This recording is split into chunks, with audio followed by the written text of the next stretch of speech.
Kekkei Genkais in the world of Naruto have never been shy to show how powerful they truly are. I mean, we have things like Haku's ice reliefs, lava scorch, magma release, magnet release. Pretty much having a Kekkei Genkai in part 1 of Naruto made you so broken. So imagine if we took that and times it by 10, gave Naruto the ability of black holes. How powerful would this make Naruto? You guys are gonna have to watch the entire series to find out. That said, enjoy. Hey Ross, sauce it up.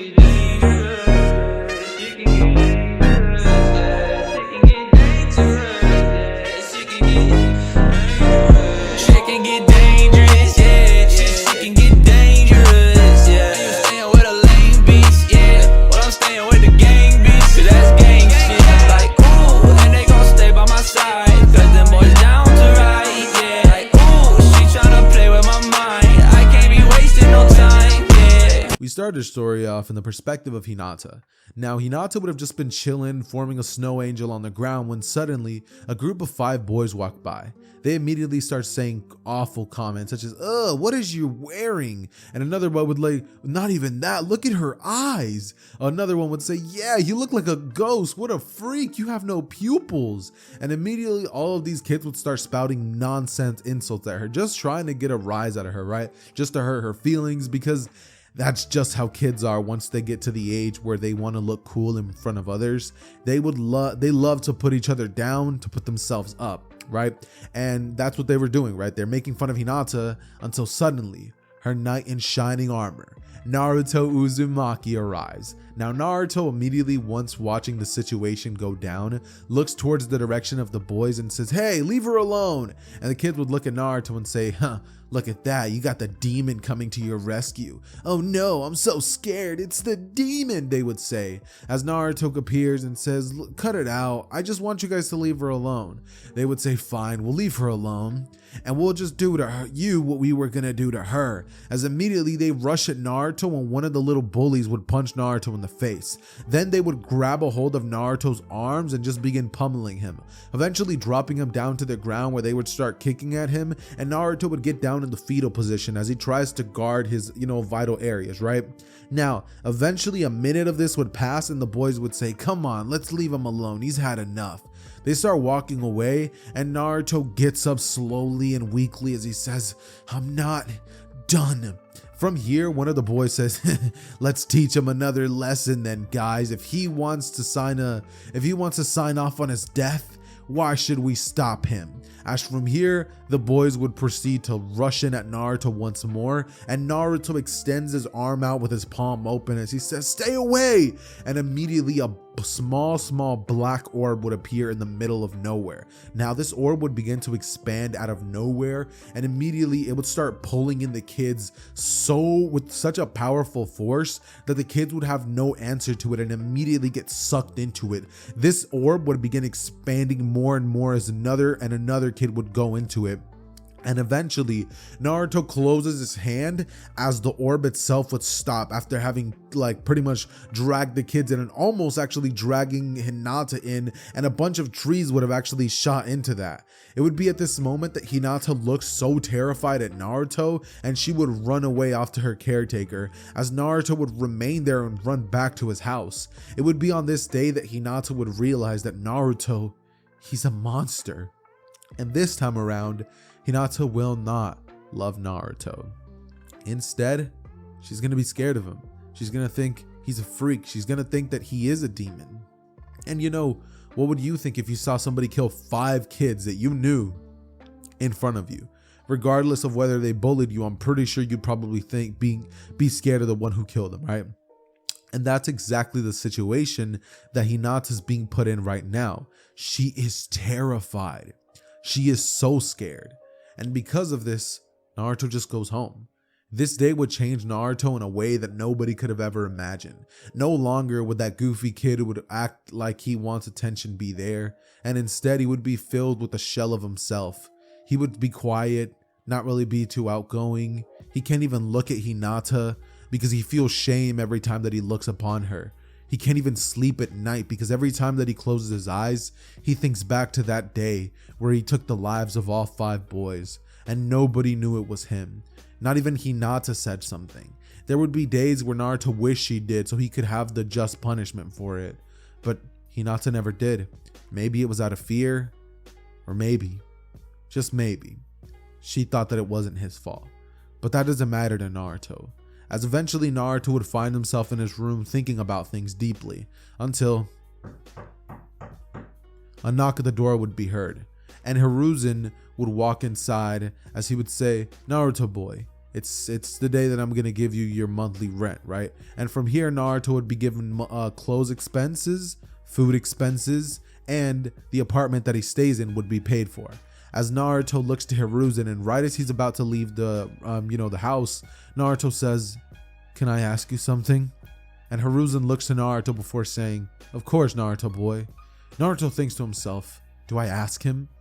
Am I doing the right thing? Or should I? But Naruto waves this all off and says, "I have something to tell you. Do you remember 5 years ago when those boys were, not 5 years. No, yeah. You know what? Yeah. No. 4 years ago. 4 years. I want Naruto to be 9. Do you remember 4 years ago when those boys disappeared? 5? And Hiruzen would look at Naruto and say, "Yeah, what about them?" Naruto would say, "That was me." Slowly, in such a soft tone that Hiruzen had to backtrack and say, "What did you say, Naruto?" And Naruto says, "It was me. I killed them. I lost control. This power, this strange power inside of me, it let loose and I couldn't control it. I couldn't stop it. I didn't mean to." And Hiruzen looks to Naruto and is worried, like he's thinking to himself that the power of the Nine Tails is coming through. And from this moment, Hiruzen would ask him, "No." And from here, Naruto says, "It's this strange black orb. It sucked them in. It was like a black hole." And from here, Hiruzen thinks, black hole? That's nothing like what Jinchuriki's experienced. He would grab Naruto, take him with him to the battlefield, where he would ask Naruto to display this same ability. And Naruto, looking at Hiruzen, would say, "I'm not sure if I can. I've been so scared to use this power ever since it happened. I have very little control over it." And Hiruzen says, "That's not what we're focusing on now. I just want to see it, Naruto, because it'd be better for you to control this power than to let it run amok and potentially destroy everything around you." Naruto looks to Hiruzen, and Hiruzen would put his hand on Naruto's shoulder as he would say, "I'm here. The Hokage's here. I can bail you out if all else fails." And Naruto finally, since the last time that he used this ability, would finally feel peace, extending his arm out, opening his palm as he would let out a small black orb that would begin sucking in the trees. And Hiruzen would watch this as he would think to himself, a black hole. How did this ability come? Hiruzen has no clue, but Hiruzen would dub this ability a black hole Kekkei Genkai, as Hiruzen looks to Naruto and says that ability, it's magnificent. Something like that doesn't come every often. A Kekkei Genkai as powerful as this is a rarity that would probably only come every million years. And Naruto looks to Hiruzen as he asks him if he's afraid. Hiruzen says, "Naruto, you need to start training this ability. This could be your ticket to the good life. You train this, you harness this power, you could be the most powerful ninja in all of history." And Naruto, looking to Hiruzen, would think to himself that that's not what he wants, but he's gonna do what the Hokage tells him to. This version of Naruto doesn't even think, "Oh, I want to become Kage," because he just feels so bad about what he did. And he still hasn't quite gotten over it. Gotten over the fear of killing people, gotten over the fear of using this ability. But it'll come, guys. It'll come. Trust. Regardless, though, eventually Naruto would spend the next 2 years training on this ability, right? Because he's 9, so 10, 11. And once Naruto makes it to the age of 11, and no, he's like 10 about to turn 11, right? He's like 10 about to turn 11, and Naruto would have a question asked to him by Hiruzen. As Naruto has been getting out of the academy every day, Naruto would go to Hiruzen for some extra training. Now, this training would compose of taijutsu, shuriken throwing, kunai throwing. It would also compose of training his Kekkei Genkai, and even teaching Naruto the basics of chakra control. So Naruto's pretty adept at that stuff. And Naruto is about Anbu levels of strength right now just because he's trained under Hiruzen personally, right? And because of this, Naruto has gotten very powerful to the point where Hiruzen would have ended up deciding to actually appoint Naruto into the Anbu to go on to a very, very simple mission. They need to capture and bring back a ninja who has learned some secrets of the Hidden Leaf Village, right? And this ninja would be Mizuki. This would happen a lot earlier than in canon, just because I want a character to use to be able to showcase Naruto's powers, and because I want finally for Naruto to see that his powers, they're not evil, they're good. But what would pretty much end up happening here is Naruto would actually end up pretty much, Naruto would find himself with the Anbu uniform on and looking at himself with the mask on, as he just simply thinks to himself that he doesn't want to do this, but Hokage's orders, I guess. He would go along with the mission, and about a week would pass until they would finally get solid intel on the enemy ninja. Naruto from here would think to himself that, he needs to do what he has to do. And when they would find Mizuki, he would actually be surrounded by a multitude of other ninjas who he was actually going to be giving that information up to. And Mizuki, as they would decide to ambush him, would actually have all of these other ninjas there to protect him. Now, all of them would immediately rush in at the direction of Naruto's companions, his Anbu, companions, and it would be 3 of them. Now, one of them would immediately lunge into battle, and he would immediately be killed by Mizuki using a giant shuriken to actually catch him off guard, as the Anbu member would fall to the ground, and Naruto would simply watch as his other 2 companions would rush in and immediately get captured. Naruto from here would have one of 2 choices: run or save them. And Naruto would be stunned in fear because this is his first mission and he didn't expect something like this to happen. They were the ones that got ambushed, not the other way around. But Naruto, as he watches, he would simply think to himself, what do I do? And it would be from here that one of the Anbu members would say, Naruto, do it, or we're all gonna die here. And Naruto would simply not be able to. That fear inside of his heart would get to him, and Naruto would think, do I do it? Do I do it? Do I not? As everything would begin going in slow motion, and Naruto just extends his arm out, eyes closed, and sucks in Mizuki, as Mizuki gets torn to shreds, and a bunch of other people who are with Mizuki begin getting killed. Eventually, the 2 Anbu members would be let go, as the other men would try to run away, and Naruto closes that black hole and opens another one, he just closes it, and from here the Anbu member rush at the men who had actually held them and would actually end up just decapitating them, taking Mizuki's body back to the Hidden Leaf Village, where Naruto would be congratulated heavily, and Naruto would be thanked profusely by the Anbu members, as they would tell him, you saved our lives. If it wasn't for that power of yours, we'd be dead. As Naruto thinks to himself finally that power just did some good. That maybe, just maybe, this power isn't as bad as it seems.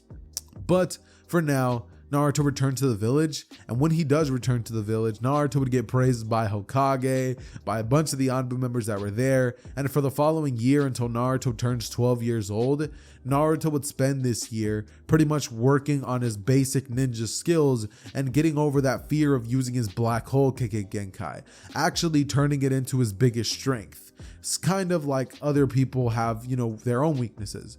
I used to be very bad at doing layups in basketball, but now that's like my main thing. And I used to be horrible at threes, but I'm getting really decent at them, right? So you kind of got to learn to turn your weaknesses into your strengths. Now, eventually we would get to the point in time where Naruto finds himself, in the academy, and Naruto hasn't been going for a year, so they all thought that he died or something, because Naruto just disappeared for no reason. But Naruto, one day when the finals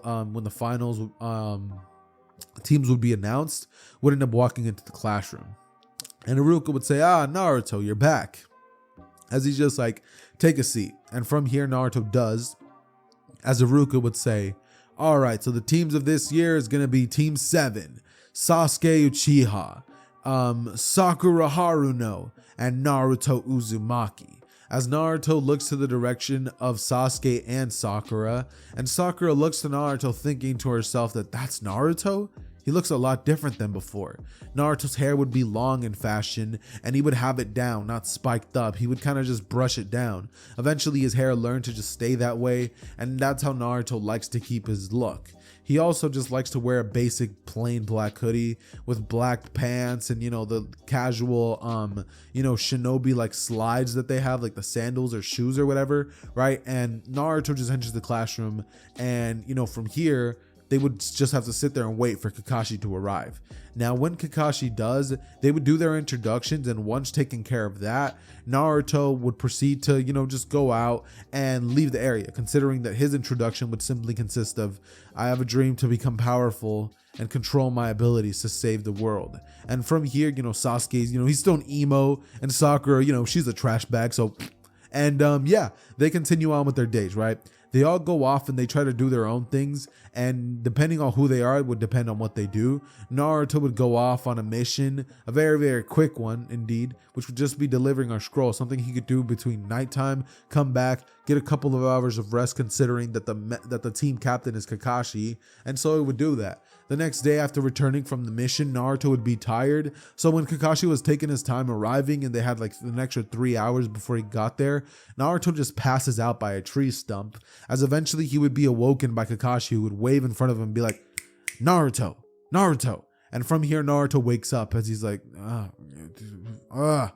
you know, Kakashi's like, all right, good, you're awake. As from here, Kakashi goes on to explain the rules of the bell test, and eventually Kakashi would just say, go. As Naruto, instead of just standing there and, you know, like immediately rushing at him, Naruto would do one thing differently. He would just stand there, right? He would not rush at him, but he would also just stand there, right? Now, Naruto looks straight at Kakashi and he thinks to himself how he should handle this situation. But Naruto is just like, whatever. And from here, Naruto goes on to pretty much look at Kakashi and say, I hope you're able to, you know, keep up. And from here, Naruto grabs his blade, as it would be a short sword, one similar to the one that Kakashi had back in his Anbu days, as Naruto rushes in at Kakashi, and Kakashi takes out a kunai as they clash, spinning blades with each other and clashing over and over and over in Naruto-esque fashion. Eventually, some distance would be created, as Kakashi would shoot a fire-style jutsu at Naruto, which Naruto would jump over only to shoot a wind-style bullet, right? As the bullet would hit the ground, leaving a small crater, and Kakashi would dodge out of the way, as he would immediately rush back in and they would clash once more. Naruto, as of this moment, would hold his hand out as he creates a black hole that would pull Kakashi back, but he would close it before Kakashi could be torn to shreds, right? And Kakashi would be like, as he doesn't think about that, right? He realizes that Naruto did that on purpose, right? Like, he didn't want to kill him, because if Naruto truly wanted to, he could have just opened a powerful black hole and just sucked Kakashi into it, just destroying him, right? But because Naruto doesn't fight that way, he only used that to throw him off guard. Eventually, Naruto would open a black hole in front of him, which would actually be interesting, because black holes don't affect Naruto. They don't pull him and they don't repel him, right? And so, you know, when the black hole would get open, Kakashi would get flung towards that direction without being able to control his body, and he would flail around as Naruto rushes in, simultaneously grabbing the bell and closing his palm, leading to the black hole closing, as Kakashi lands on the ground with sweat coming down his forehead. Naruto grabs both bells, tossing them to Sasuke and Sakura and saying to them, we did it, guys. As from here, Kakashi would just be like, bro, like his life just literally flashed before his eyes. How else can I put this? And Kakashi's just on the ground breathing heavily, thinking to himself that Naruto is truly a monster. Like, a monster that he, unlike anything that Kakashi thought he was ever going to have to see in his life, right? It was crazy to him.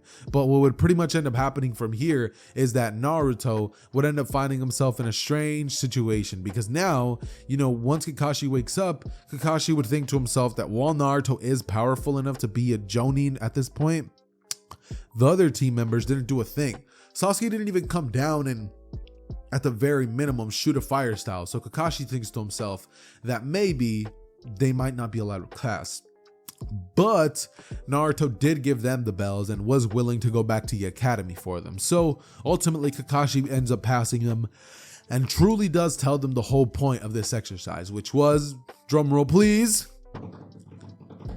teamwork, right? he tells them the truth of this exam and it was teamwork, and they're all like, oh, I guess that makes sense, right? And from here, Kakashi would go on to pretty much tell them that for this time, he's gonna just let them pass, but next time, it's not gonna be so easy. You know, he's like, next time I'll stump you for sure. Tell me if you guys get that reference. Like, I used to watch a bunch of PBS as a kid, so you know, you might get it, you might not. You know, you might not be old enough. But anyways, though, what would end up happening after this is Naruto would end up finding himself back at Ichiraku Ramen, right? He's eating a bowl of ramen, and Naruto's just staying kind of like a little bit more on the mellow-tone, quiet, like just casual anime protagonist, like just cool and silent mode. And you know, he just says to Ichiraku, can I get another one, please? As Ichiraku cooks him up, and he's like, so Naruto, you know, how you've been? And Naruto's like, oh, you know, I've been good. And from here, he's like, how about you? And you know, Ichiraku would be like, I've been doing great myself. Naruto's like, that's good to hear, as he slams money on the table, and it would actually be a lot more than, you know, it was actually supposed to be. And Naruto walks off as Ichiraku's like, wait, you forgot. As Naruto's like, keep the change. And he just walks off with his hands in his pockets. Naruto's walking through the town as a bunch of girls would begin whispering, laughing, and smiling as they look to Naruto, as you know, they're all just like saying to each other within the friend group, oh, he's so cute, right? And Naruto just goes home, where he would lay all of his stuff down, go to sleep, and again he has that dream. Naruto hasn't been able to kill somebody with the black hole Kekkei Genkai ever since the day that the day that he, you know, saved his Anbu members. But he knows that that day will eventually come, and Naruto's scared of it, because Naruto, as much as he has killed now because he's in the Anbu, he doesn't want to kill in that fashion, because every time he does, he feels like he's killing those kids all over again. And that's something that has haunted Naruto every single day. We pick up our story in the perspective of Naruto, Sasuke, Sakura, and Kakashi.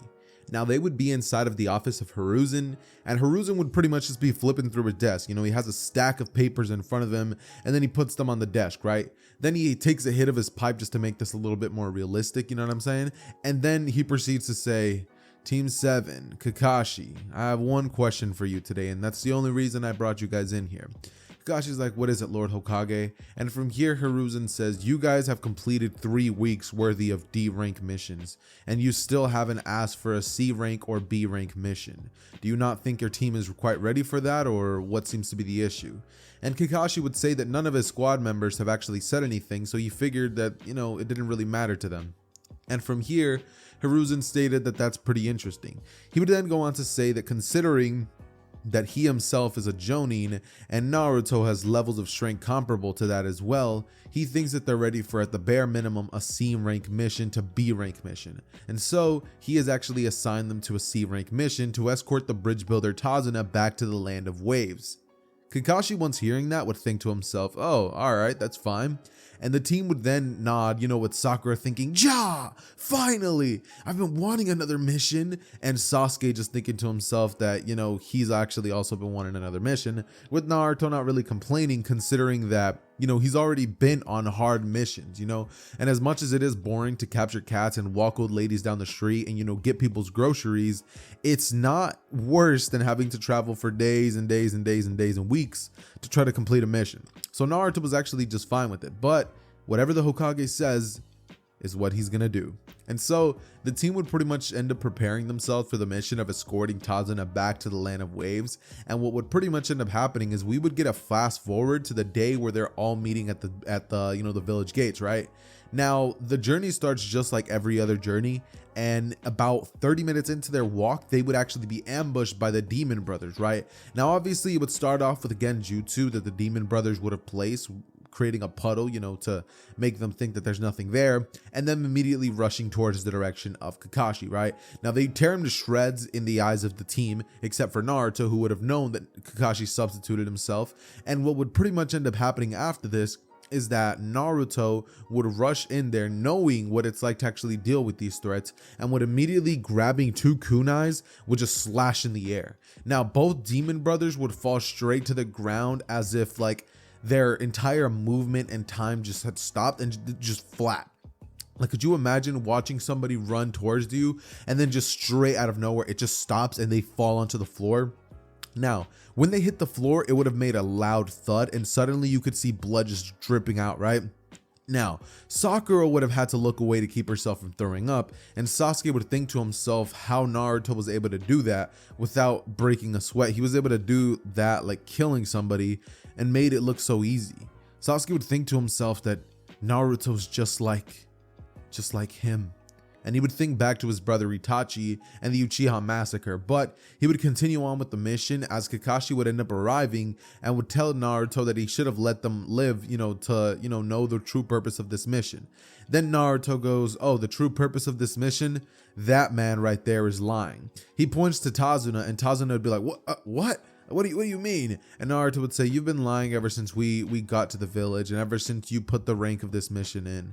I know that you don't have enough money to pay for this. And how do I know this? Because nobody would end up asking for an escort mission with a C rank level of difficulties if Demon Brothers were going to be coming after us. These two have been on the bingo book for a while, and I thank you. This is going to make up for the commission that I wasn't going to get, but that doesn't excuse the fact that had I not been there, this might have gone completely different.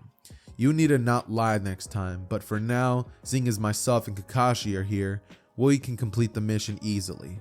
And from here, Tazuna would rest easy knowing that Naruto knows, but he's just gonna still complete the mission regardless, just because he knows that this man needs to get to his village.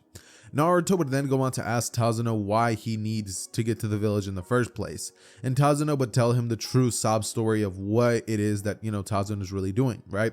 How he's the main bridge builder, and how Gato is some sort of drug lord gangster that is pretty much making a lot of money off of the trade market, and how building the bridge would, take a lot of money away from him, but it would also enrich his village, seeing as it's impoverished and stuff like that, right?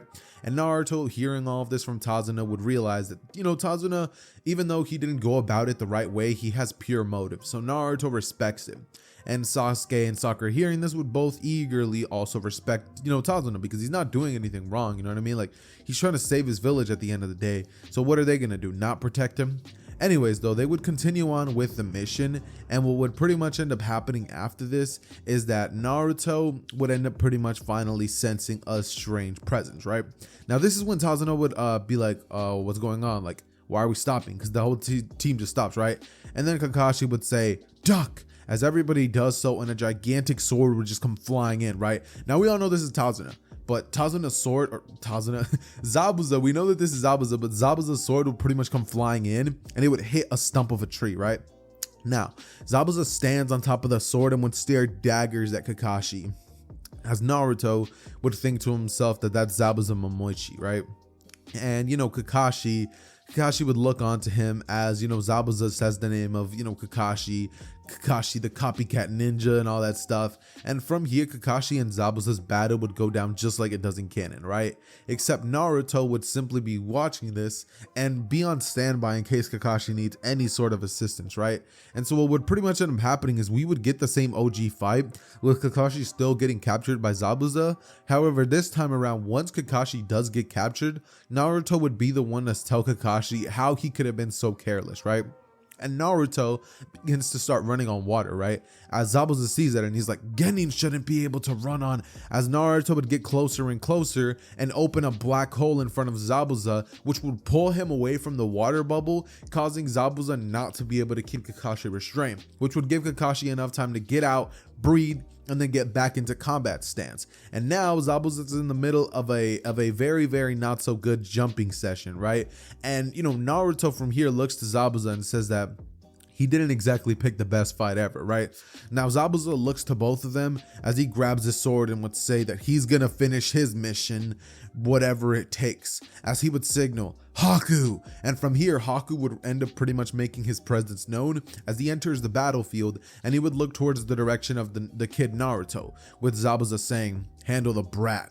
And Zabuza then turning his attentions towards Kakashi, as Kakashi would activate his Sharingan, and from here they would both begin to fight strong, the same way that they would fight in canon. However, as this is happening, Naruto turns towards Haku as Haku would blitz at him and throw a Senbon at Naruto's face, which Naruto would dodge easily, and then rush in as he takes out a sword and would try to slash up at Haku, which would end up cutting some of Haku's hair, as Haku would kick Naruto back, and Naruto would use his his black hole ability to actually shoot a black hole up in the air and hold his sword up as the sword would begin getting dragged up towards the black hole, and Haku's ice dragon attack would have actually shot at Naruto, right? Not like Haku would have formed an ice dragon with the water, and with the ice dragon would shoot at him, but Naruto creates a black hole up above, holds his sword up, and the black hole begins to suck Naruto's sword up fast, like so that Naruto would be able to dodge, close the black hole, and mid-air would look down onto Haku as Naruto would say to himself that this is it. He creates a black hole behind Haku, which would actually suck Haku in and Naruto's sword, and once Naruto would gain enough momentum to get closer to Haku, Naruto closes the black hole and would blitz at Haku with such tremendous speeds that Haku would get stabbed straight in the stomach, right? And Haku would begin coughing out blood as Zabuza has to watch that but can't do anything since he's still fighting Kakashi, and Naruto would simply look onto Haku as he would say, "That was a good fight." And from here, Haku kind of realizes that he could have died regardless. Like, if Naruto truly wanted to, he really could have just opened a black hole right next to him and Haku would have been dead. But Naruto didn't kill him like that. And that's the thing that Haku would say. Haku would say, "Why?" And Naruto would answer, "Because I don't kill with that ability." And from here, Haku would just fall, die. This time, there's no time for him to, end up using his body to protect Zabuza, and Zabuza would get killed by Kakashi. This means that both Naruto and Kakashi get to share those bounties of the Demon Brothers and Zabuza and Haku, and they would actually end up making quite a good, respectable amount of money off of this, right? Like, they're profiting pretty good, right? And what would end up happening after this is essentially they find themselves in the house of Tazuna a couple of hours later, as Kakashi would be the one who has to rest up, and Naruto would actually be the one in charge of Team 7's training. Now, Team 7 training under Naruto would be a little bit weird because I don't see Sasuke wanting to train under somebody his own age. But, I think that it would go something like this, right? Where they arrive at Tazuna's house and, they meet Tsunami and they start having dinner and stuff like that.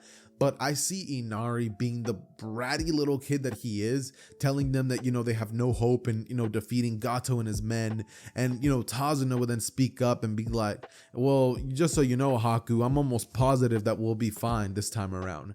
That, he would then say that Naruto and the man that's laying down actually ended up defeating some of the strongest men Gato could throw at them, so that they'll be safe this time around, And Inari would kind of like be crying and rushing upstairs, thinking to himself that, like they're going to lose because like, as much as he believes that, they're ninjas and all that, he's seen like his favorite person ever, like his fake father, like die to Gato and his men, right? So he doesn't believe anybody could beat them, right? And so what would pretty much end up happening is after they eat dinner, Naruto would go outside and, Team 7 would follow along, as what would end up happening is Naruto would tell them that they need to train harder, right? And so what would end up happening is Naruto would tell them about tree walking. And so, Sasuke would be like, "I'm not going to train under you, like you're the same age as me." But Naruto would say that it doesn't matter what age I am. If somebody younger than me was more powerful than me, I would actually shut up and listen to them. I don't have enough pride in myself to think that I'm better than everybody else like you do. Just because I was born the way that I am doesn't make me any better than anybody else. That still means I have to train just as hard. And from here, Sasuke, begrudgingly, he kind of just accepts what Naruto said, right? And Sakura, she's like, "Okay, Naruto, fine, I'll listen." And what would pretty much end up happening is they end up learning tree walking in about 2 days. Now, Sakura picks it up on the first day in a couple of hours, but Sasuke learns it in 2 days, considering the fact that, he doesn't have Naruto there to rush him to wanting to learn it in 1 day. And so Sasuke would end up learning it in 2 days. And after that, Naruto ends up teaching them a little bit of combat strike abilities where, he ends up creating a couple of formations to actually increase Team 7's productivity levels, right? And he uses these formations right out of the books of the Anbu's training methods, right? He would train them in the ways of the Anbu, as Sakura would be taught about how good her chakra control is, and Naruto would pose to her a couple ideas. She could either be a medical ninja who could help them out when it comes to if they were to ever get injured. She can either be a Genjutsu specialist, considering her chakra control is very, very good, or she could just simply not be a ninja or something like that, right? Like, he's just kidding about that last one. But Sakura's like, "Huh? she'd be shocked at what Naruto just said to her, but Naruto just, he kind of smiles, and she realizes, oh, he's kidding, right? And what would pretty much end up happening from here is Sasuke would actually end up getting a lot stronger when it comes to his taijutsu, and he actually would end up learning a couple of attack combinations alongside Naruto, where Naruto would rush in, being a distraction, throwing kunais, and Sasuke jumps up above and would shoot a fire style, right? Like, fire style, great flame destroying jutsu, you know what I mean? And like Naruto just dodges out of the way and the fireball comes in like crazy. And then there's even another one where Sasuke learned to actually use the momentum of the gravitational pull of Naruto's black holes to actually formulate an attack, right? Where Sasuke thought that it was actually really awesome, right? And Naruto and Sasuke would begin getting slightly closer. I'm not going to say too close, just because Naruto's not the person that he was in the original. And so that's kind of going to be putting a little bit of a halt onto their friendship, but nothing too crazy that, can't be fixed. You know what I mean? And so what would pretty much end up happening is eventually 2 weeks would pass, Kakashi would get healed, and eventually another week would pass, leading to them all just watching Tazuna building the bridge, right? And one day Gato would arrive on a ship with all of his men behind him, with Gato saying, "You can't do something right, you gotta do it yourself, right boys?" As all of the men that would be surrounding Gato would say, "Yeah, boss." And from here, Gato would say that Zabuza and Haku kid were really not strong enough to defeat these runts. 3 kids and a Jonin, seriously? You know what I mean? And from here, all those men would laugh. And Kakashi would simply think to themselves that, they were very, very much so formidable, and that if Naruto wasn't as strong as he was, that entire fight could have gone an entirely different way, right? But what would end up happening is ultimately Sasuke looks at Naruto, nods, and he would say, "Formation 6!" And from here, Naruto rushes in, and Anbu hearing, and Kakashi hearing that remembers his Anbu days, right? As, Naruto rushes in with the kunai, and then, he jumps away. And Sasuke would be able to jump up into the air and just be like, "Fire style, great flame destruction jutsu," as he shoots a gigantic fire style jutsu right at the direction of Gato's men. And behind those gigantic fire style would be left just ashes, straight ashes and burned bones, and it would just be disgusting. But just know that after that happens and all the team has to witness that, Kakashi then from here goes on to pretty much use a water style jutsu to clean up the bridge and keep it from burning too badly, right? And so what would pretty much end up happening is that Sasuke would actually end up having defeated all of those men, and eventually the bridge would be dubbed the Great Naruto Bridge, just because Tazuna was actually really like the kid Naruto a lot more than Sasuke, and Naruto was the strongest of the bunch. That was the one who ultimately led them to surviving that attack between, Zabuza and Haku, right?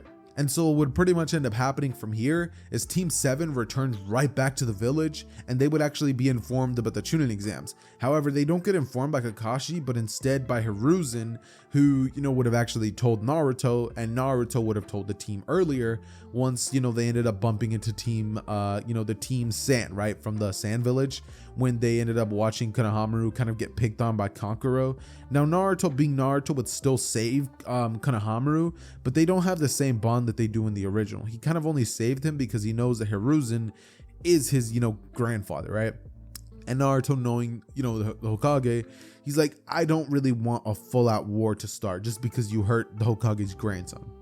And so he saves him. And what would pretty much happen after this is they would kind of begin to get into a standstill where they all look at each other and, they're getting ready to fight. But Naruto calms the situation down immediately, and he would immediately de-escalate things, being like, "Sasuke, relax. They're here on official village matters. The Chunin exams are right around the corner. That's the reason that they're here. And it looks like to me that this kid right here got his nose into somewhere where he doesn't belong." And from here, Konohamaru, he kind of just looks away and he's like, and Naruto would just say, "Don't worry, Konohamaru. I'm not telling Hiruzen." And from here, Konohamaru was like, "Yeah, you better not tell the old man." Naruto looks at him and, Konohamaru is just like, "Oh, okay. I get it, bro. I'm gonna be quiet. Like, you got it, big dog. You know what I mean? And so what would pretty much end up happening after this is Naruto goes on to pretty much make his way towards his house, where he would simply just, relax, train, go to sleep. And from here, what would pretty much end up happening is Hiruzen ends up actually sending Naruto on a solo Anbu mission. A mission that pretty much would pretty much be to assassinate the what's his name? To assassinate a rogue village, a rogue. Why is it so hard for me to talk right now? I don't get it. But pretty much the mission would be to assassinate a member of the village that betrayed Konoha, and this member would actually be a Hyuga who would actually have some very formidable strength, right? But would have ran away, and he wanted to pretty much sell some of the Hidden Leaf's information, right? And Hiruzen, he's not having it, so he sends Naruto off to try to capture him and stuff like that, or kill him, right?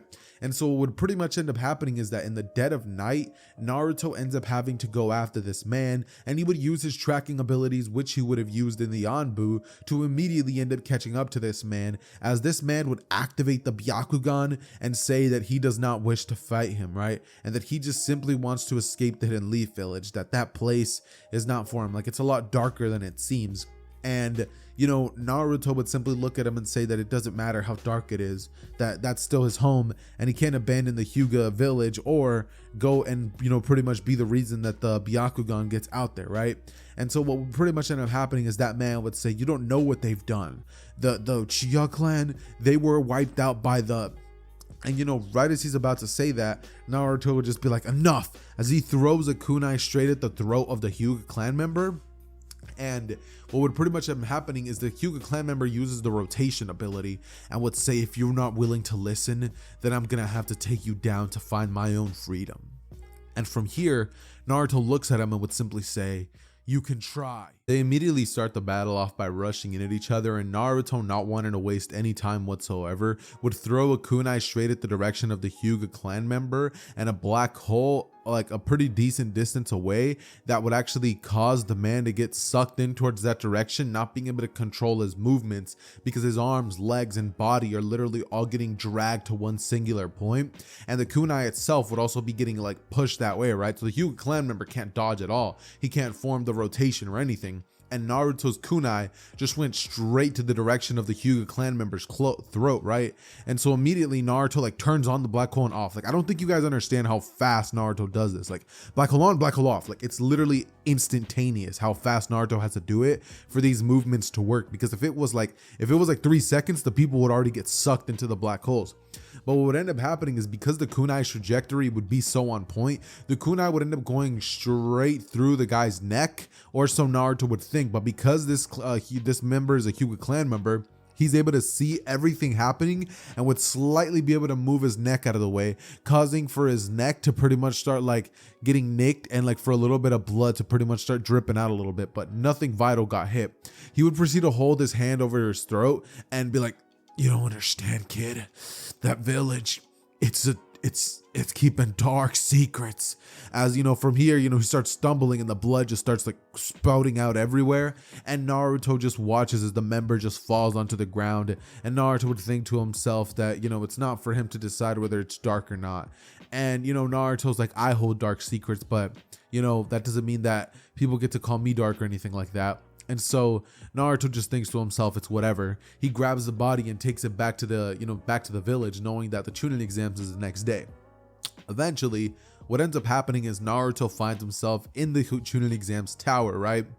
And when he does, Naruto actually would end up walking towards the direction of a genjutsu. Now, Naruto, knowing that this is a genjutsu, would easily be able to dispel it, telling his his team members that this is a genjutsu, and they're all like, oh, right. Like, Sasuke just acts as if he knew. Sakura's like, yeah, it's genjutsu, like, I knew that. Like, Naruto, of course I knew that. And from here, what would pretty much end up happening is, afterwards, they end up making their way towards the direction of the drill room, where on their way there, they actually get encountered by Rock Lee. Now Rock Lee would be looking at Sasuke and would be like, Sasuke Uchiha, I wish to fight you. You are the rookie of the year. And from here he turns to Naruto and says, and you, I do not know who you are, but you seem very powerful. And Sasuke being like, yeah, like I might as well, show this little bushy browed kid what's up. He's all like, yeah, sure, like I'll fight you. And what ended up happening is Sasuke gets absolutely folded. Like this man, Sasuke, gets embarrassed.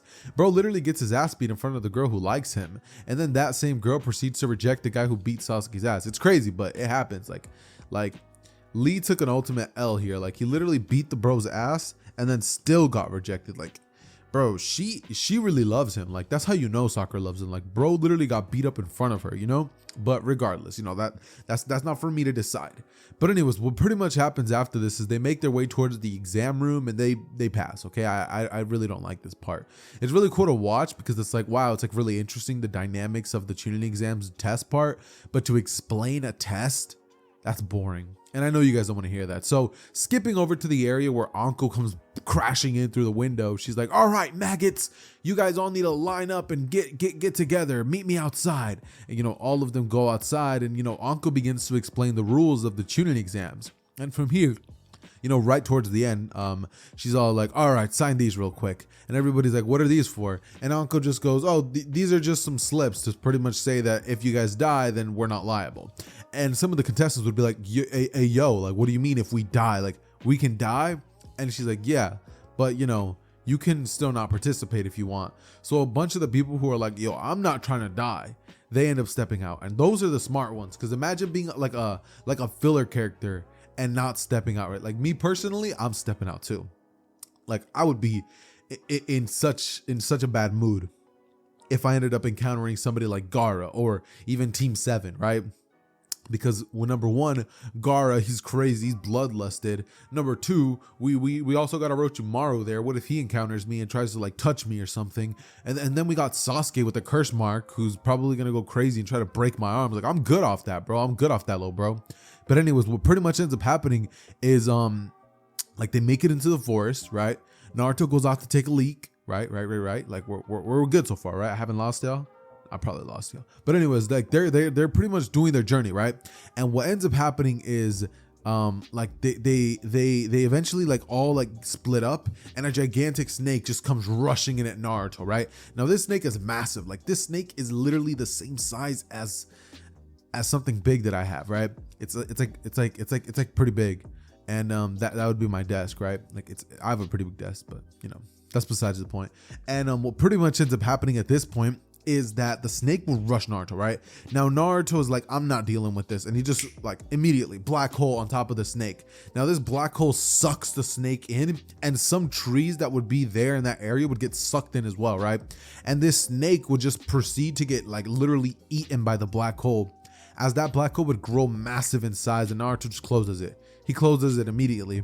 And from here, bro literally just wipes off his stick, his meat stick, and he makes his way back towards Team 7, where once he's there, he notices that another ninja would be trying to get their scroll. Naruto, as soon as he sees this, would think to himself that, they're just going to take him out and then they can go on with their day, right? And, Naruto just thinks to himself, all right, look, you have one of two choices, buddy. You can either give us your scroll or I'm going to have to take you down. And Orochimaru would laugh as he's looking at Naruto, who just doesn't even look very remarkable whatsoever. But Naruto, he's like, all right, like I literally told you. And from here, Naruto just goes, and immediately a black hole would appear behind Orochimaru, which would be which would start sucking him towards that direction. And Orochimaru would try his absolute hardest not to go there, but he's getting dragged like a doll, right? And Orochimaru is like, what is this ability, right? And he pretty much has to substitute to make it out, as Naruto would pretty much just watch and be like, how did he escape that? Like only high level ninjas would be capable of substituting out of that situation. Like not even Kakashi, you know what I mean? And from here, Naruto's like, who are you? Like you're not on the level of a Genin. Like no Genin would have been able to survive that. Not even the one from the Sand Village probably would have made it out of that attack. And Orochimaru says, I don't know what that was, what kind of Kekkei Genkai or jutsu that was, but I must have it. And he licks his lip and then looks towards the direction of Naruto, which Naruto's just kind of like looking at Orochimaru, as from here he lunges at him, right? Like regurgitating the sword out of his throat as he's lunging at Naruto. And Naruto, you know, he pretty much holds a black hole on top of Orochimaru and on the bottom as Orochimaru gets ripped in half. Like Naruto, as soon as he saw the sword action and all that stuff, and like the just the creepiness of this individual, Naruto just knew that this was Orochimaru and that he was not going to be winning this fight if he didn't use that black hole ability. So Naruto knows, like, you can't mess around with an S rank level shinobi. Naruto, like, he had no other choice but to use the black hole. And even though Naruto didn't want to, because like I said, he doesn't like killing people with it, Orochimaru was one of those rare exceptions where Naruto had no other choice. Orochimaru would literally get torn in half, and Orochimaru has no way of answering to this. Like, Orochimaru literally was ripped from bottom to top. Like, the gravitational force was so powerful, Orochimaru's body got torn in half and sucked in only to disappear. And Sasuke would watch as he would think to himself that he was literally terrified of that ninja, and Naruto killed him instantly. Like, Sasuke looks at Naruto's direction and would just think to himself, like how strong is Naruto? Like, is Naruto stronger than my brother? Like, that's literally what Sasuke would be thinking to himself, right? And, you know, he just wonders how Naruto got that jutsu, right? Naruto would actually be asked by Sasuke, like, how did you obtain that power? And Naruto just looks at him and says that he was born with it, that when he turned 4 years old, he awakened it someday, and it's just one of those Kekkei Genkais, that just like he has a Sharingan and nobody else is capable of using those jutsus that he has, Naruto has the abilities of those black holes, and he won't be able to copy that either. And Sasuke just thinks to himself, damn it, like, if only he had something like that, he would probably be capable of defeating his older brother Itachi, right? And ultimately what ends up happening because of this is we get a scene where they march towards the tower. Now, they make their way towards the tower of the Chunin exams, and what would pretty much end up happening is they're there early, right? So they're pretty much given rooms to rest in, and with this, they would kind of just spend the next 2 days resting until finally everybody else would arrive. Now, keep in mind, Sasuke hasn't gotten the curse mark, so he's not getting a taste of that power yet, but it's probably going to be happening later. But still, like, Sasuke hasn't gotten a taste of the curse mark, Sasuke hasn't unlocked the Sharingan, and those are two very bad things for Sasuke, because Sasuke wants power, and now he's getting it even slower than he would have been in the original. So the second that Orochimaru comes back from the dead, Sasuke's taking that bait like a fish underwater, like a moth to a flame. Like, it's bad. But regardless, what would pretty much end up happening is Sasuke would be in the room, and, you know, he would just be thinking to himself how weak he is. You know, he tries to train during these days and he would push himself hard. And what would end up happening is eventually everybody makes it, leading Hiruzen to have some preliminaries, as Naruto during these last 2 days was just having one thing on his mind, like secrets of the Hidden Leaf Village. Like, no, like Hiruzen knows what Naruto did when he was young, right? But now Naruto's confused by what he means. Like, he told him something about the Uchiha clan and how it's a dark secret. And Naruto wants to ask Hiruzen, but Naruto just thinks to himself, like, who is he to ask, like, to question the Hokage on what happened with them, right? But Naruto's thinking about it heavily, because it's like, why would he bring that up and say the Hidden Leaf Village? So now Naruto's thinking that the village might have had something to do with it. And Naruto ends up actually asking Sasuke about the massacre of the Uchiha clan, right? He asks if he thinks that the village had anything to do with it. And when he asked that, Sasuke he's like, what? No, like, it was just my brother, which would lead Naruto to be like, oh, all right, so it was in the village. So Naruto rests easy, but after Naruto asks him that, Sasuke is the one who starts thinking about it as well, where he's like, did the village have something to do with the death of my family? Like, did the village have some part in it? Like, was it the village that forced, like, Itachi to do it or something like that?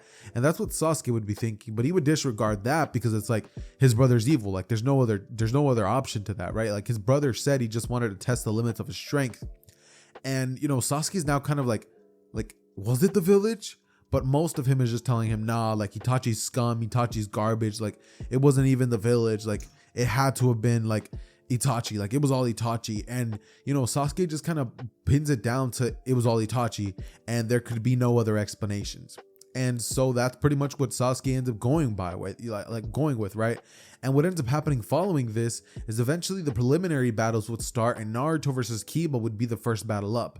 Now Naruto, knowing Kiba, would not decide to use a killing like attack, so Naruto takes it easy on Kiba, and instead of using some high level Chunin like jutsu type of thing, Naruto simply rushes at Kiba and would pretty much end up grabbing, grabbing Akamaru, right? He holds him hostage, where Akamaru was just in a hostage situation and Naruto holds a kunai to Akamaru, chipping off some of his fur as he looks to Kiba and tells him that unless he wants his dog to get it, he needs to quit the exams now. And Kiba's just forced to be like, I surrender. From here, Kiba looks at Naruto and says, that was a dirty trick, Naruto. He's like, if you had any honor, you would have done something else other than that. And Naruto looks to Kiba and he's like, I had no other choice. It was either that or I most likely killed you. And Kiba would be like, what happened to you? Like, you were so different before you left for that year. And Naruto says that, things change. And Kiba's like, yeah, obviously you did. As from here, Sasuke goes up, defeats his member, and all of the rest of the matches go down just like they would in canon. Naruto would feel some type of way between the battle between Hinata and Neji, but since he Hinata isn't even kind of nice to him, she kind of is rude, Naruto doesn't say anything to Neji, and he simply thinks to himself that him versus Neji, it's just another fight. Naruto, continuing on forward, would pretty much end up having an entire month to train. And Naruto still is going to be the godson of Jiraiya, so when Jiraiya does end up arriving back at the village about a week into Naruto's training, Naruto would have just been creating some new black hole techniques, and when Jiraiya arrived and pretty much sought out Naruto would be like, oh, so you're Jiraiya, like I've heard stories about you, like of course I'll train with you. And Naruto's just like, you're a bit pervy, but you're still a legendary Sannin. And so he still hears out Jiraiya, and he still actually learns the Rasengan way earlier than he does on canon. And Naruto learning the Rasengan would be something very interesting to him, because it's like the Rasengan is it's so strange.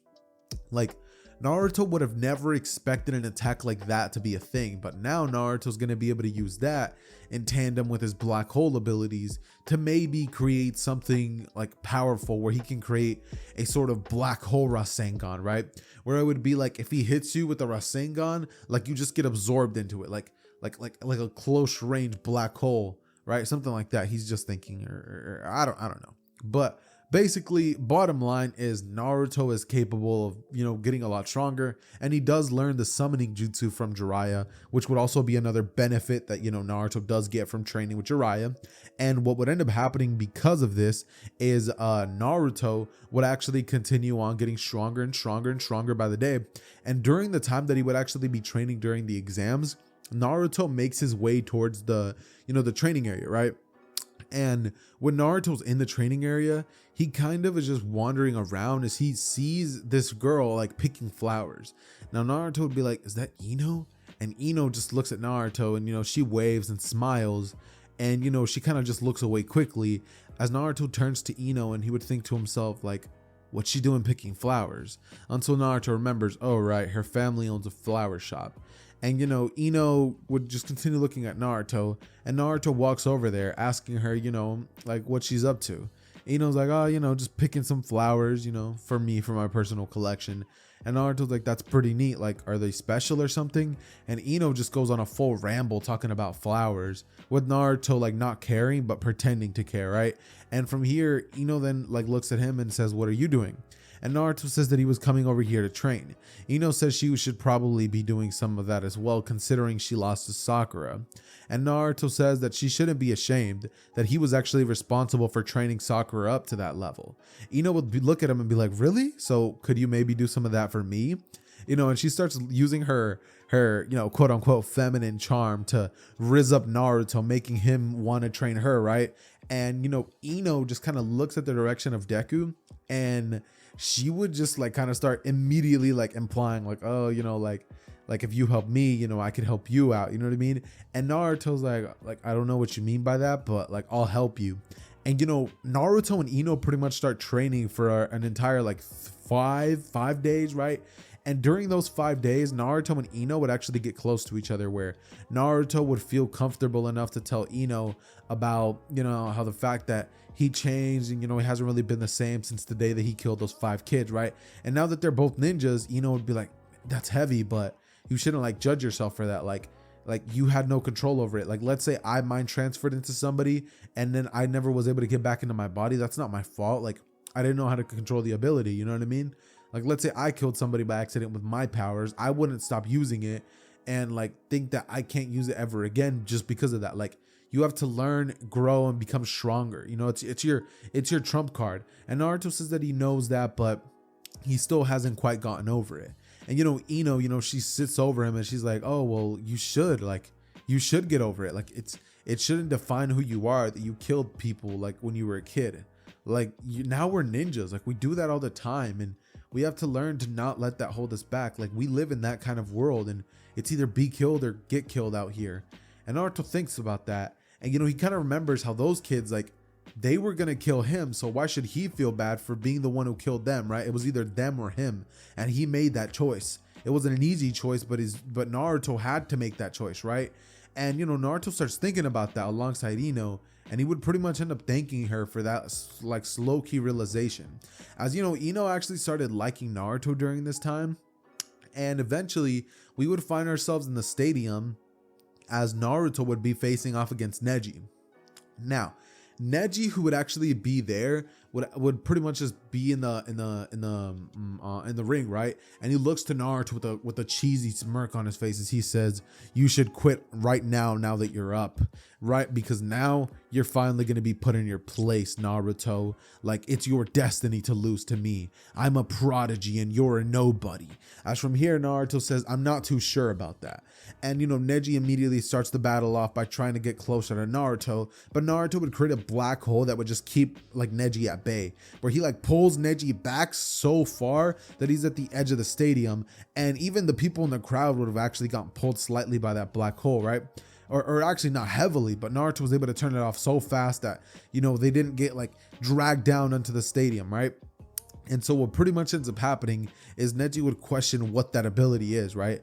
And Naruto says not to worry about it, as Naruto would proceed to actually use a black hole on the ground to just drag Neji into the earth. And it's an ability that he actually worked with Ino, where she suggested it, like kind of like planting flowers. Couldn't he theoretically plant people?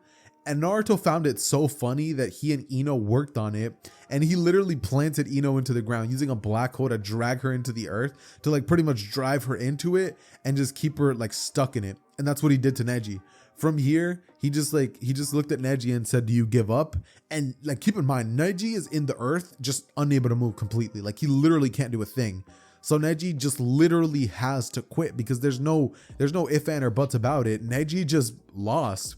And from here, the proctor goes, "Naruto Uzumaki is the winner." As you just hear one person cheering in the stands, and it's Ino, and she'd be like, "You go, Naruto!" We pick up our story in the perspective of Naruto after he had just won his match. Things are going phenomenally for my boy, because everything is just going great. Ino doesn't like think that she's a monster, and if anything, Ino being around for Naruto is making him get over that feeling of like being scared when it comes to when he's using his black hole like ability.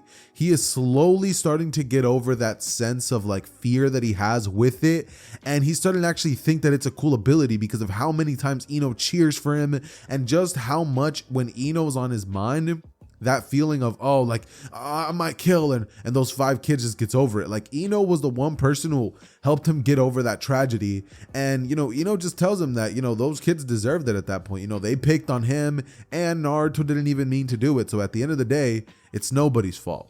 And Naruto thinks, like, yeah, that is true. Like, it is nobody's fault. He's pretty happy about that. But regardless, what ends up happening after this is we get the iconic fight between Sasuke as well as, Gaara, right? Now the battle would start and everything plays out exactly like normal, with Sasuke piercing Gaara with his Chidori and Gaara pretty much running away. Then a massive explosion occurring and a bunch of different ninjas beginning to attack in different directions.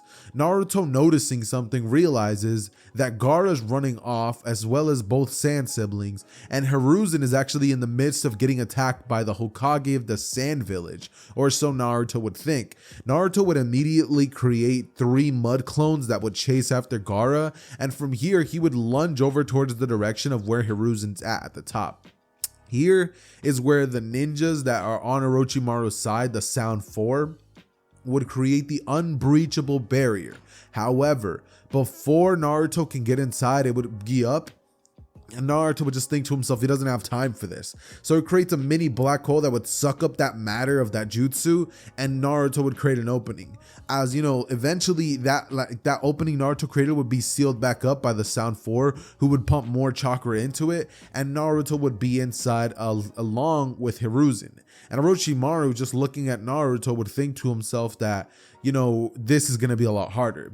So Orochimaru would start the battle off by looking at Hiruzen and saying, "You are quite the lucky fish having somebody like that in your village." As he turns to Hiruzen and says, "But for now, I will show you, Hiruzen, why you were wrong not to make me Kage. And I will finally get rid of the Leaf Village," right? Just telling Hiruzen a bunch of different stuff. And ultimately, Hiruzen looks to Orochimaru and asks him why, right? Both of them would each be hindered by the fact that they each have a history with each other, but Naruto does not care. Like, Naruto sees Orochimaru as a massive threat.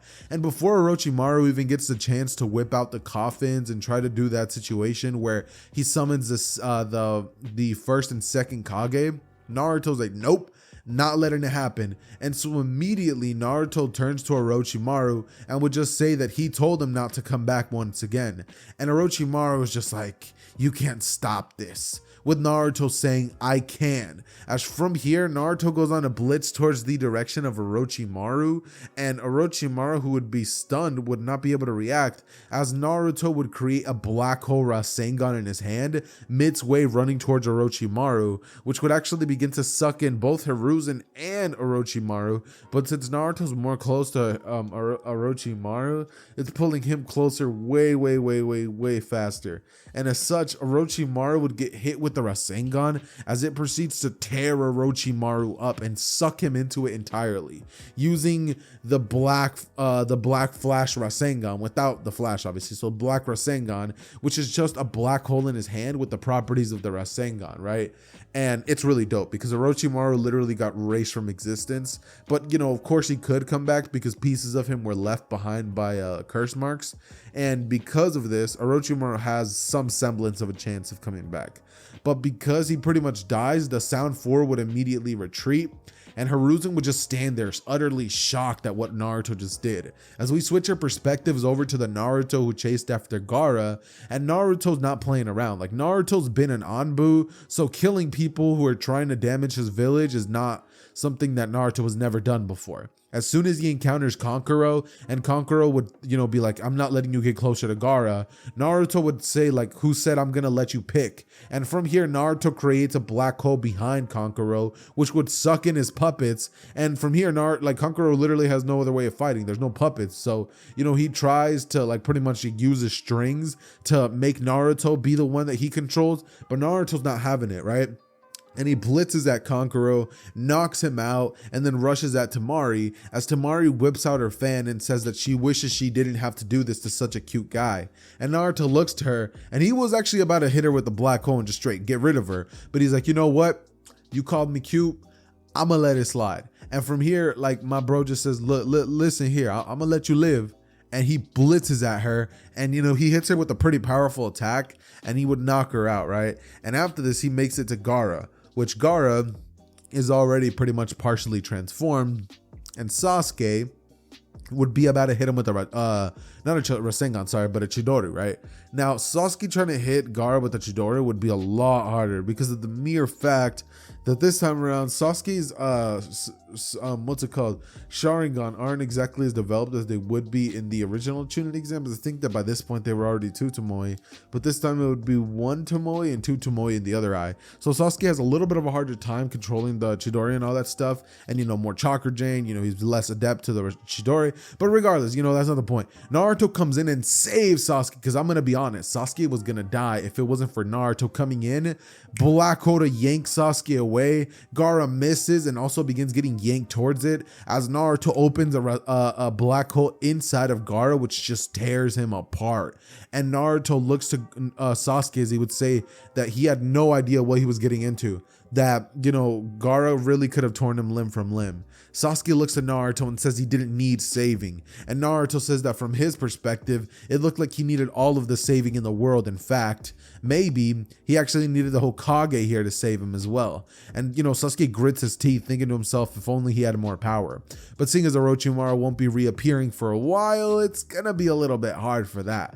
And so since Orochimaru's not in the picture, Sasuke doesn't end up disappearing during the time skip. And because Orochimaru doesn't kill Hiruzen, there's not that much of an incentive to go after Tsunade as there was in the original. However, Jiraiya would still be tasked with it, and because Tsunade isn't approached by Orochimaru, she would not have actually been drinking that heavily, so she would be within reason. So when Naruto and Jiraiya go after Tsunade to try to get her to return to the village, she would actually pretty much need money to be persuaded.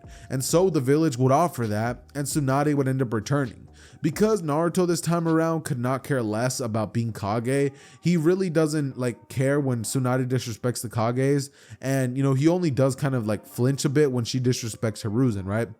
But ultimately what ends up happening is she makes her way back to the village, healing people, and eventually Naruto goes on a 3-year training trip with Jiraiya, in which Naruto would actually end up learning the abilities of Sage Mode and the Flying Raijin, and that's pretty much all he does. Oh wait, no, he would also create the Big Ball Rasengan, and he would also create a couple of new moves that would pretty much have a lot to do when it comes to the black hole, just a bunch of really cool moves that Naruto would have ended up just creating, just because it's why not? You know what I mean? And so what would end up pretty much happening is he would develop one where it's a black hole explosion, which would just it would expand and then suck everything out. It would start small, expand, and then explode. It's an exploding black hole that would be the size of Datara's bomb if he really wanted to make it that big. Or he can downscale it so it doesn't really kill everybody, right? And there's also a different one that he would create that would be exactly like Chibaku Tensei, where it's he can create a small moon, but he could literally create a moon-sized thing if he truly wanted to, or even Earth-size.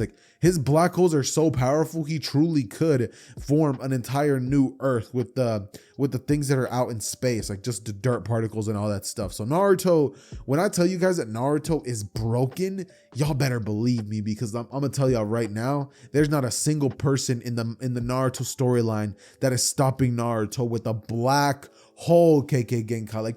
Just listen to that. Black holes in general are the most OP thing ever. You can't escape them. Light can't escape them. They suck everything in. You have no choice. Obviously, I did have to downscale black holes, because if Naruto even opened a black hole that was the size of a speck of dirt, most normal, normally that would be enough to just destroy the earth, I think. I'm not sure.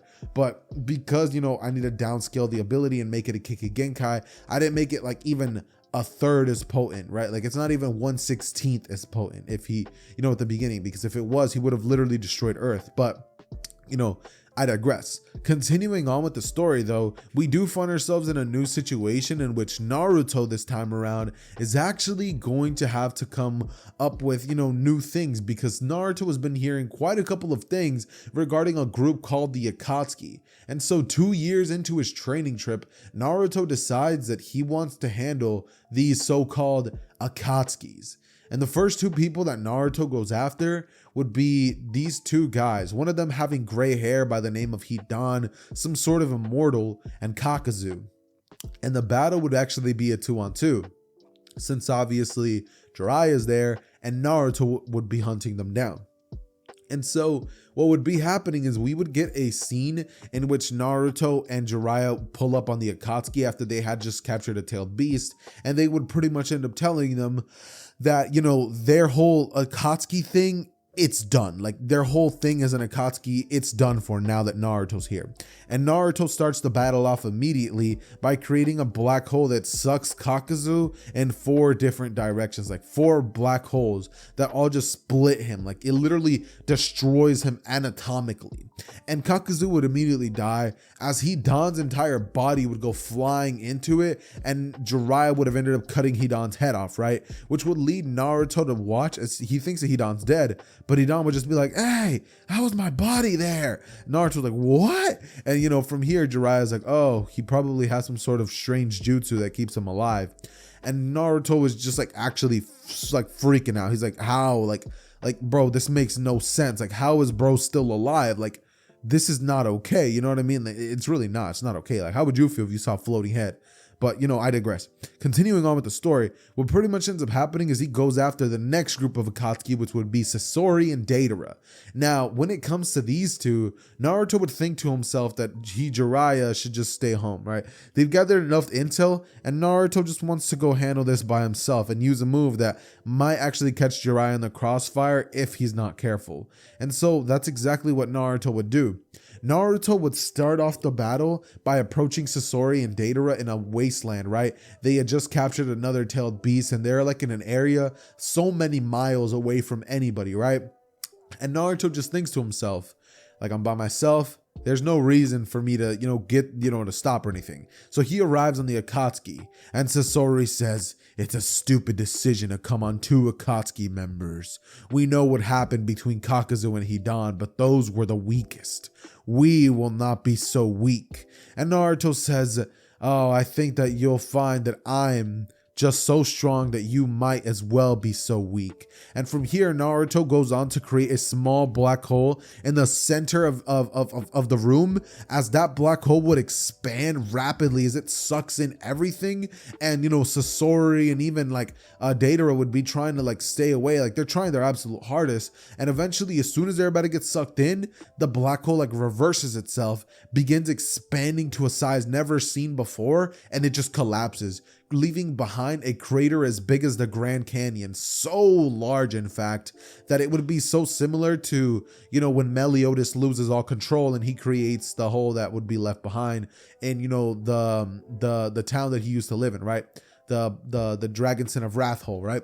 And what pretty much ends up happening after this is we end up getting a scene in which Naruto goes after the next couple of Akatsuki members, which would pretty much subside of Kisame and Itachi, meaning my boy Naruto was literally about to take out, like, he's literally about to cross out Sasuke's entire life goal in like the span of like 2 days. Jiraiya and Naruto make their way towards their last known location, and once they arrive, Kisame says, if it isn't the infamous Akatsuki killer. As, you know, Naruto looks at him and he's like, I actually like the sound of that. It has a nice ring to it. And, you know, he then looks at Kisame and says, catch, as he throws a kunai, right? Kisame catches it, and, you know, Kisame smiles as he's like, brat, you won't be touching us. As, you know, in an instant, Naruto flashes in front of him, smirks, and immediately Kisame is just hit with the black hole style flashing black Rasengan, as it would suck Kisame in, and Kisame would have not a slither of hope in the world to survive. Kisame immediately gets absolutely curb stomped, GG'd. Like, it is bad. It's so bad. But ultimately, Kisame does end up losing, and what would pretty much end up happening is we end up getting a situation in which, like, Itachi just looks at that and immediately activates his Mangekyo Sharingan, looking to Naruto and telling him that, you know, he's not truly a villain, right? Like he's not with the Akatsuki for the reasons that Naruto might be thinking. And Naruto's like, what are you talking about? And Itachi's like, I was ordered by the village to kill the Uchihas, and I'm a secret agent. I'm with the Akatsuki to give intel back to the Leaf. Like, I'm not against you. Naruto, like, hearing this would think to himself that, like, that's not true. Like, there's absolutely no way that something like that could be true. And Itachi looks at him and says, it's true. Like, believe me. Naruto looks to Itachi and would say, all right, I believe you. And we're going to go back to the village right now. But if you're lying, I'm literally going to kill you in an instant. And, you know, Itachi's like, bro, like, I thought I was a prodigy. Like, Itachi's just like, bro, like, what's up with this, bro? Like, these kids are getting stronger every year. And, you know, he makes his way back to the village. And when Sasuke gets word, he rushes to the office, only to see everybody in the room, including Naruto, being so nonchalant. And Sasuke being like, Itachi! Activating the Chidori and trying to, you know, kill Itachi. But Naruto steps in the way and he's like, one more move, Sasuke, and you're gone from existence. And Sasuke stops, he gulps, and he's like, listen to your brother. And from here, Itachi looks at Sasuke and says, I'm sorry, Sasuke, but it's about time that you learn the truth. They would end up finding out about Danzo's evil deeds, and Naruto would look to Itachi and Sasuke as he says, look, I'm not about to go and kill Danzo, but y'all got it though, right? Like, if y'all really want to get your get back, like, I'm not gonna stop you. I gotta go take out more Akatsuki members. He then looks to Itachi and says, look, and if you told me the location of your boss, I can go handle that. As Itachi's like, oh yeah, it's the village hidden in the rain. Naruto's like, oh, bet that. And he's like, I actually left the flying Raijin kunai there not too long ago. As they teleport there, and, you know, and by they, I mean Naruto, because like, why would he take Jiraiya at this point, right? But actually, no, I do want Jiraiya to go, just because I want him to see, you know, Yahiko and Konan and all that stuff. And so what pretty much ends up happening is they teleport in, and, you know, immediately Jiraiya's like, this is an interesting place. And once they arrive and he sees Konan, he would be stunned. He's like, what are you doing? Like, why are you part of this group? And Naruto, seeing that Jiraiya is actually conversating with this person, he would stop and be like, all right, look, I'm not gonna say nothing. Do your thing, Jiraiya. And Jiraiya continues talking with Konan, and Konan would eventually say that the Akatsuki was originally founded for better things than this. And, you know, she doesn't agree with the plans of the leader, but as things stand, she can't do anything. That someone is above Yahiko. And from here, what would end up happening is Naruto looks towards the direction of Konan and says, regardless of what your standings are, you are doing things and you're not of the Hidden Leaf Village. So bye-bye, as he creates the smallest black hole that can't be seen by nothing but the Rinnegan. And when Konan realizes what had happened, the black hole would suck her heart, and just a literal hole would appear in Konan. No beam, no nothing, just straight silence, and Konan drops to the floor. From here, Pain looks at Naruto, and all of the paths would rush in, as Naruto would immediately say, black hole style, let's say black hole style, multi-vanishing orbs, as immediately orbs of you know, just disappearance would appear in all of the Pains, and just like nothingless. Like nothing left except for a small like piece, which would just be like the head of one of them, the Diva Path. And what would end up happening is Naruto reverse traces it, finds you know, Nagato, kills him, and in that same area would be Obito, who would think to himself that it was about time that he met the infamous Akatsuki killer, with Naruto looking towards Obito and being like, yeah, about time I met you. It seems that he wasn't the true leader now, was he? And Obito nods, he's like, you've got things figured out, for I am Madara Uchiha. And as soon as Naruto hears that, he's like, oh, all right, that's a bet. As he throws a kunai at Obito, and Obito dodges out of the way, phases out, and Naruto tries to hit him with a vanishing Rasengan, but there's nothing there to hit. And Naruto's shocked, he's like, bro, there's no way, like he dodged it. And from here, Obito appears behind Naruto and would pretty much end up piercing Naruto right in the heart, as Naruto's body turns into water, and Naruto, who would actually be chilling back at his crib, would be like, oh, my clone died. As he's like, I guess I might as well teleport to its location. And Naruto appears in front of Obito as he's like, yo, like, why would you kill my clone? Like, that's not cool. And from here, you know, Obito is like this guy's playing, right? Like this guy is playing with me, right? And Naruto's like, nah, I'm not playing with you, but you know, if you want me to, I could. And from here, Naruto says, so it seems to me that you can teleport and exit our dimension, because if you were still here and you were just intangible, even if you were nothing but light, my black hole would be able to rip you to shreds. But seeing as you can't, it appears to me that there has to be somewhere or another. Like, you'll have to return. You can't remain in that dimension forever. So Naruto just goes, and a black hole would appear that would stay there for 10 days and 10 nights. That would just constantly absorb Obito. Eventually, Obito would finally get destroyed by the black hole, and like that's it. GG's. Like, what if Naruto had a black hole Kekkei Genkai over? Like, I did it, boys. Tell me this was not one of the most broken Narutos I've made in a minute. Like, bro literally had so much control over black holes that it was insane. Oh, by the way, Naruto and Ino definitely got down and, ended up creating Boruto. And, speaking of Boruto, don't ask for a Boruto what if, like, at all, because I'm not diving into that. As much as I do like this what if in the concept and how OP it is, I'm not doing it. But anyways though, ladies and gentlemen, that concludes what if Naruto had a black hole Kekkei Genkai. If you guys enjoyed at any point, consider smashing the like button. And with all that out of the way, ladies and gentlemen, it has been your boy Xehther, and I am out. Peace.